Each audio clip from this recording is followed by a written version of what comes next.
Brunswick was actually the first place in Australia to introduce curbside recycling. So we're right at the base of recycling here.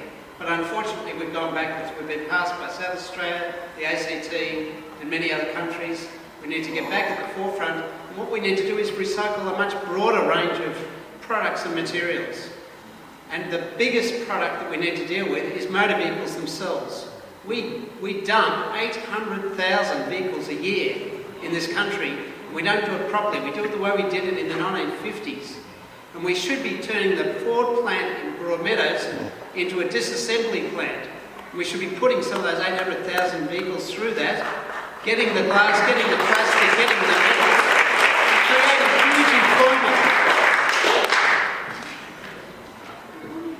So, we're behind South Australia and now the Northern Territory also in this field. And I'm not thinking about motor vehicles, I'm thinking about bottles and cans and containers. Northern Territory and South Australia have container deposit legislation, and the Greens have put legislation to Parliament which hasn't been supported by the other parties, which would just give you 10 cents for a bottle or a can. And that would mean that kids would be too busy picking up bottles and cans to play on their iPods and raising money for cricket clubs and whatnot. So someone called the Boomerang Alliance did some modelling and found that there'd be about $15 million for charities and things per year in Victoria if we had container deposit legislation.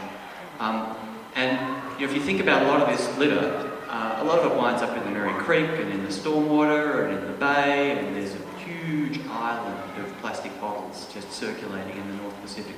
And so container deposit legislation would be a really good start to cut some of this litter off at the source. That's the sort of thing a state government can do. Local government does bins and so on and cleaning the streets, but state governments have the ability to practice prevention, and that's the prevention I'd like to see. To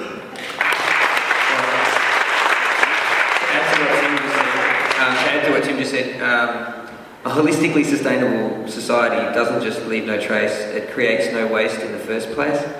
My small business, the Good Brew Company, proudly offers 20 cents deposit on all of the bottled kombucha that I sell, and that 20 cents is immediately refunded when you bring your bottle back to your organic cafe or organic store, wherever you buy it from, me. And those bottles are reused, and I go through a hot caustic wash and then a rinse and then a sanitise. Now, I got sick of waiting for governments to work out that they have been bribed by the devil and that Coca-Cola constantly just giving money to government to not have a container deposit scheme, which is doing disgusting things to our waterways. Coca-Cola sponsors Clean Up Australia, so then all of a sudden Clean Up Australia Day says, oh no, we don't need container deposits, but they're picking the bloody bottles up out of the rivers. It makes me, this is why I'm running for politics, because it makes me so bloody angry. So instead of punching people, I've decided to run for politics. And the big thing is that we need to be the change, right? So I don't want to see rubbish on the streets. So I live in a world where I bring my own jar. I bring a jar into a cafe and I say, can I have a coffee, please? And it's totally, it's now a cool thing. Like, cool people do it. Jars are great. You can lid on them, you can take them anywhere you want. So there's little steps like that. But if we were in government, then we would be there saying, hey, there is a lateral way of solving this problem. Let's not produce the crap in the first place. Let's put a tariff on ridiculously cheaply and environmentally abhorrently produced plastic products from China that are imported into this country that give people the idea that we can be single-use consumers. We can just throw our shit in the bin. You know, we need to get one something. There needs to be real value put onto things. Thank you.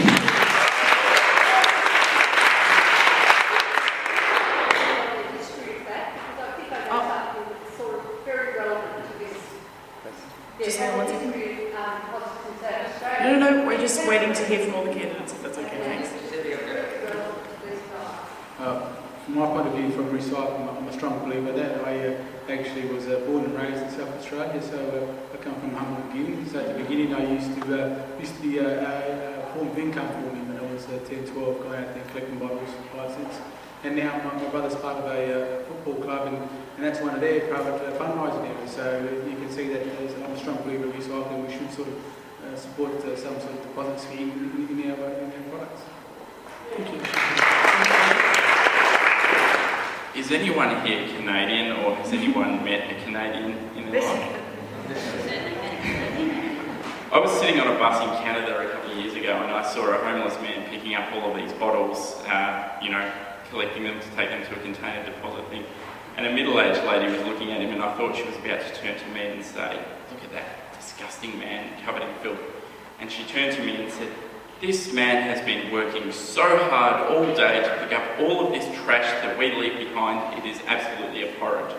And I just thought it was the most amazing thing in the world. Why can we justify trashing our own planet where we live when we could have common sense schemes like this, like these recycling schemes, where these things are turned into other products and don't get left to damage our environment? I mean, you can even get shoes that are made out of recycled plastic cans these days that don't cut your feet or feel like cans at all. We've got a flotilla in the Pacific Ocean made of plastic that is dumped in our waterways because we dump plastic bags and bottles and all of this crap as part of our throwaway culture. Like, if we want to leave a clean and healthy planet to our children, we need to be supporting these recycling schemes like this and not letting them go away, so we would certainly support that. Thank you.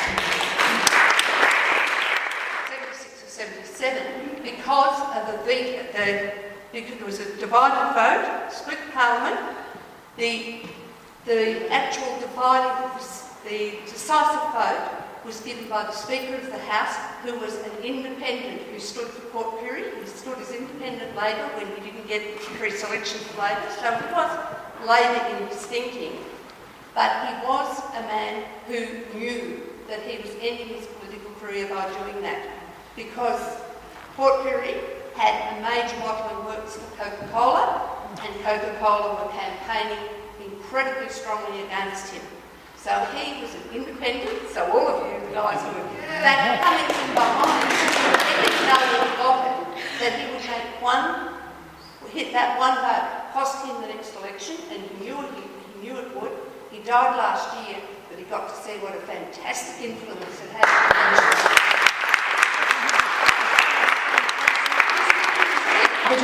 The gentleman just next door.